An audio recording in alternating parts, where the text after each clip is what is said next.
Assalamualaikum. Waalaikumsalam. Telepon ini ora dijawab dhewe. Ngomong-ngomong. Jenenge iki lho. Assalamualaikum warahmatullahi wabarakatuh. Nek sik kok salam ki wong wedok ya ngene-ngene lho. Mesti dadi jawab. Kowe jenenge kowe kok ora kok ngerti agama. Lah piye? Kowe iki sekolah ora to? Hah? Ora enggak mungkin sing sekolah ora wong. Oh, apa? Banyu. Banyu iso sekolah, iso rong sekolah, iso telung sekolah. Sakarepe niki sih. Sing jenenge sapa uluk salam ku oleh pahala. Ya. Sapa sing jawab salam oleh pahala. Ana kaya aku ora pahalane dobel. Oke? Sampai di sini paham? Oh, aku kok kayak dhewe. Apa dhewe? Oh, dadi aku sesuk nek uluk salam tak jawab dhewe. Nah, lak ngono kuwi. Ya, dadi kan dajak Pak ajari ngono kuwi ya. Lah yes. Aku ngerti aku mau nang kuburan kok mau uluk salam tak jawab dhewe kok. Kowe aku tuh nek sing jenenge ngirim nang kuburan iki kadang-kadang sok ragu-ragu. Ora aku nek Nek kiai kan dawuh nek mlebu kuburan assalamualaikum ya ahli kubur. Aku ora ngenteni le jawab. apa? Ora ono wong jawab kowe ya sedo mlebu aku ngenteni le jawab ora ono wong jawab aku. Maka hukumnya nek ana salam ki kudu dijawab. Kudu dijawab. Nek ana sing jawab, Ayo akeh mlebu nek ora ya ibarate wong kula nuwun ra dimanggake kowe ora sedo ngirim. dadi nek ora iso ngirim. Ora sedo ngirim. Oh, rada mletek pikiran. Mletek wae aku ora wani nang ngebom ndak bulat. Mletek saya. Aku ora ana jono tadi. Aku bengi iki seneng tenan lho. Melu grup Sida Budaya. Sida. Grup istimewa. Istimewane kan di Suminten karo mbokne, tunggu sumi. Aku ya ora dhewe. Mbak Asih, kowe dadi seminting kok. Aku deh, aku ya ngono ta. Aku dadi nek aku ya pinter yo. Daftar ke Subroto ra lulus, aku dulurah kok. Kejaba dulurah, nek sedhe Subroto ki mesti yayine bagus. Lah wong Subroto kok untune selanjar. Lho, kowe ora ngerti sejenenge istimewane wong Deltu Selonjor. Piye? Rasah kuliah, titele MSc. Oh, Merongos sak cangkeme. Nah, mula sesuk Pak Gunawan kae mau nggone SK langsung diganti. Lurai sesuk jenenge Gunawan Subroto. Wis ora nganggo surat sing wingi wis mulai sesuk Gunawan Subroto. Mulai dina iki oh, mereka sing dadi Subroto kok bengi saiki iki Pak Gunawan. Pak Lurah. Nah iya, gunane nek awan ngene bengi mbok. ayo ora ada ngono kuwi nek Ayo bengi dadi Subroto ki mau. nek jenenge Pak Lurah Iya tak benake Pak piye nang kono kok. ora enak jebone ngene. Aku mau ora munggah siki dhewe nggo ingkung. Wah, aku jan seneng tenan. Tak senenge sekali Ingkung iki tak omongi ingkunge. Iya, piye? Lah mentok iki kaya nggon. Dantenan. Apa? Iki jenenge tes mudi laku song. Nek cara jenenge bahasa Korea tes mudi laku song. Oh, tesmu gedhi teh laku gosong. Ora plak-plak ngono kuwi aku seneng tenan bengi iki. Pengendane sayagane alhamdulillah. Kompak sapa tuwek-tuwek. Akhire iki ngerti. Sing arane penonton tuwek-tuwek enak sing nom ora iso e. Pengendange wis jos. Ngundangi kerawitan, ngundangi wayang, ngundangi cah gondol gendruwo. Papa iso ngundangi ledek-ledek. Wes, kae iki mula pengendang istimewa. Mula jenenge sesuk pasang plakat. Mula aja nganu nang Karno kok nek nganggo Karno ora kondang. Kondange piye? Kudune ngarepe ditambahi kle, pengendang istimewa kle Karno. Dadine iki rada kondang. Mundur, kilo pipi. Ngapa? Ora ketok kok nek disunting. Wedi disunting nek dipoto nggo sama Yasin malah hadiah. Ya ora ngono, iki nek sampeyan iku ora usah sama asing, iki nek sampeyan ku mbok sing elek-elek wae. Kok sugih lelepe aku Aku bagus kok ndak bengi iki dapukan kaya sing ruwale. walike piye? Iya, Piye walike piye ta? sing dadi gendro teko Pak Lurah Teguh ki gantenge kaya ngono dadi gendro. Iki sutradarane iki sapa? Ayo buri. Kuwi bisa pindhone. Ping pindhone. Ayo aku mau sing dadi Subroto donge aku. Ah udu nek antara yo dulurah ora wani ngomong. Ora sampeyan ki lurah jane ya. Ambangane kok aku ora disangoni ora mending aku dadi batur wae. Dadi batur ora karo wong sangone kok dadi Subroto. Ora ngono kuwi. Weh, nggih Bu. Ping telune apa meneh sapa walike piye? Sindane alhamdulillah istimewa. Tunggu kabeh wis muni kene. Sing nom dhewe sing kulon dhewe mergo sing ijo. Terus kuning iki lemah ampuh, sing wetan dhewe mateng.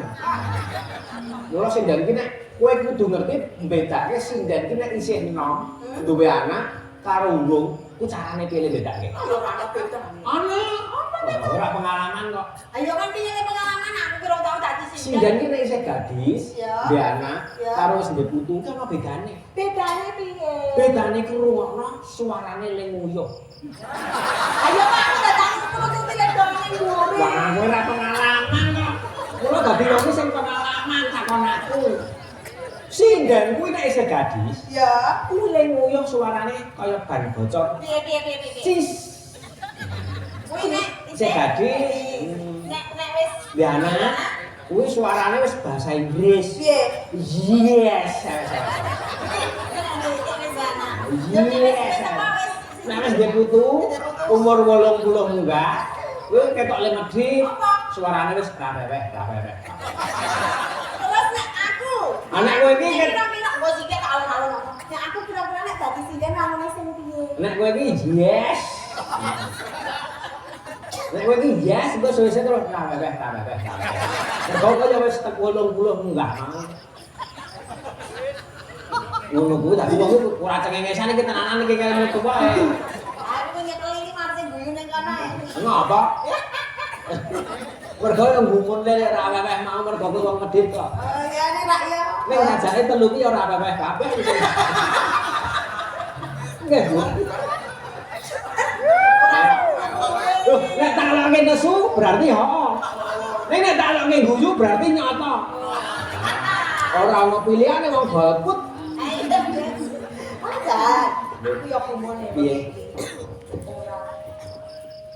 Lurah ngendi dadi? Lurah Jatimulya. Lurah Kedung Sari, Lurah Sentolo, sijine Lurah Srikaya ing ndi Demang Rejo. Kabeh dadi ketoprak, kabeh dadi dagelan. Yo sing dagelan arep dadi apa? Dadi lurah sama milih sapa? Kalau yang lurah para begawe nek kaya aku. Apik yo. Lurah dadi dagelan, yo dagelan dadi lurah. Aku yo kumone nang kene iki kok yo anu to ada capene aku nek nang-ndi iki aku yo dadi dicone mantan lurah. Lho, sing jenenge lurah ki aja seneng kowe dadi lurah. Lurah ki ngelu nang sirah. Mergane Nek akeh sumbangan. Ana arep ra menyang dipunjung, menyang kok di antil sego. Kalau ora lurah ya 200, kalau lurah kok sinaran kok 50. Ayo ra mungkin ta lurah kok 50. nek ora mungkin ngono kuwi, nek umpama dadi Dendroto, ayo nek umpama lak dhewe ora tambahi ya saya saru. Ya saru to.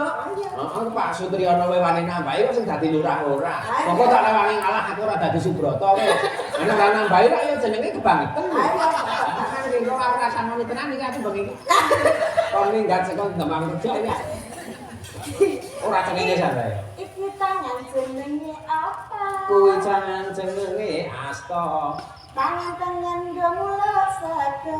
Tangan kiwa nutraka huwa. Maksud iki tangan kiwa nggo ngopo-ngopo kena. Maksudnya ya nggo nulis, nggo nganu, nggo tanda tangan. Aku iki penasaran sing jenenge kiwa kok endi wae iki do ngerti ngono lho. Ayo ngerti wae kan ya kene wong pengalaman kok. Kowe ngerti saiki tempat wisata Ngendi? Segara. Segara. Samas kae madhep ngendi Samas? Hah? Samas. Sama madene ndi? Ngendi? Nek kowe pancen mau pengalaman ilmu bumi, ha? Ngidul. Ora kok. Piye? Samase ora madhep ngidul. Ngendi? Sak madhep-madhep sing penting bayar. Ora madhep ngidul kena, madhep ngalor kena. Sing penting bayar.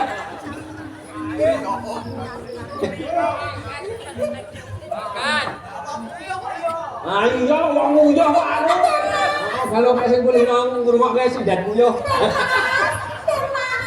Mbok ora nil-nilan. Aku ku yo kok anu tak kira aku bahasa tanggal iki selora-selora sumunten Mbak kelas aku ki dadan yo kok wong edan iki. Ana jane nek sampe dadi suminten mangon kowe.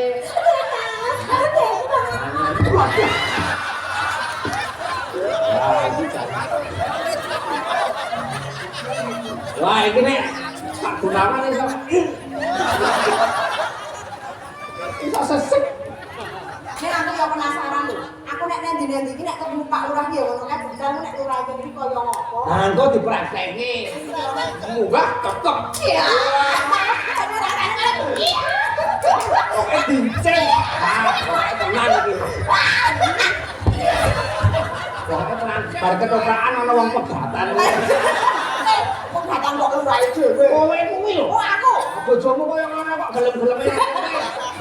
Cetok sing wedok. Ora tak ngono kuwi to bojoku kuwi wong saking jelmone. Takon ngalor-ngalor ngidul-ngidul. Ayo bojomu kan jamin balung keranjingannya apa. Anak aku dadi ngono tak ejolke tenan kok mbok 200 oleh apik. Kok ngomong ngono.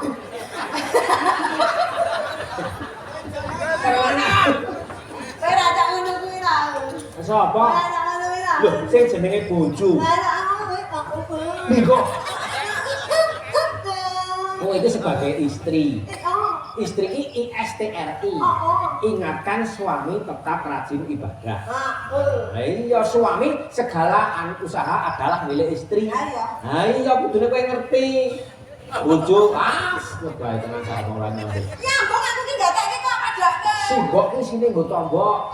Simbah ki sine nggo tambah. Lurah. Lurah ngelunen sirah.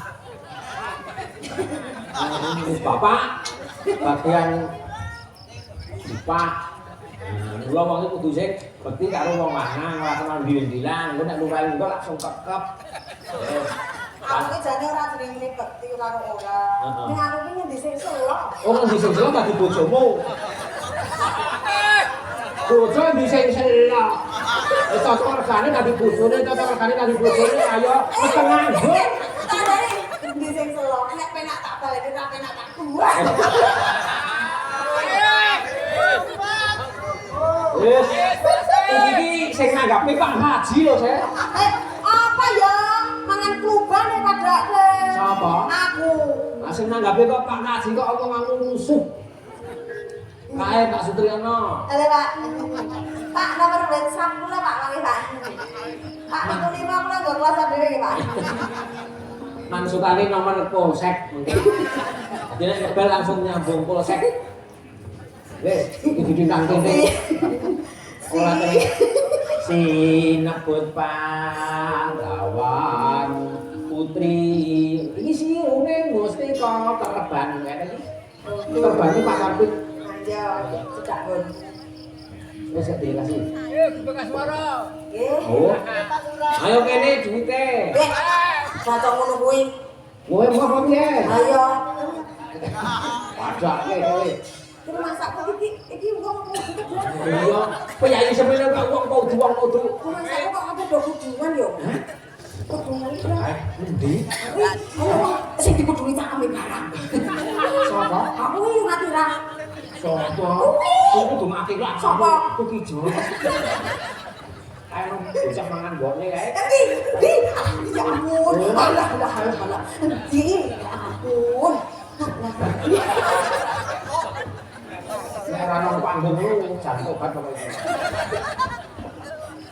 Pak Haji. Yen aku ten Pak Haji.